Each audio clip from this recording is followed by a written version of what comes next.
I'm John Jopling. I was living in London, or just outside London, but I was holidaying in Kerry for years. When I retired, I went and settled in my house in Kerry, but then I joined the village, and here I am, a member of the village. This place we're in my workshop. Well, I say my workshop, I'm the only person using it at the moment, but it's a community workshop, and I'm just building all the internal woodwork for my house, the doors, the floors, the stairs. So my house is 3/4 built, and as soon as the builders are out, I will be able to go in. It's actually the first house which has been built in this way. It's using hemp and lime. The windows have been made by a local craftsman, Michael Cahill. So the wood is probably 150 years old, originally imported from America. Well, I've been very interested in the way we organise ourselves, so I suppose I've concentrated on that, but I've also helped with legal issues. Of course, my legal background, I dealt with property in my legal practice.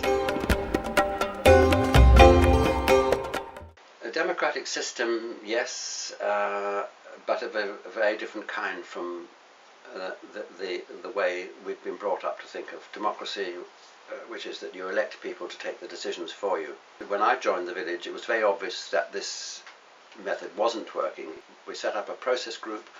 Half a dozen of us started thinking about how we could organise ourselves better. So that was when we introduced this viable systems model, and we've been using that as a way of differentiating between different roles that different groups have and enabling them to work together. The mainstream economy is probably going to collapse. We're told that we're likely to be facing now the biggest economic collapse ever. There is a huge need now to make ourselves more resilient, and this is building the capacity of the local community to do everything for themselves as much as possible. And I belong to an organisation called Faster, and we are developing a liquidity network which will be a new form of money which just enables people to make payments. So that is something we could well try out in this area.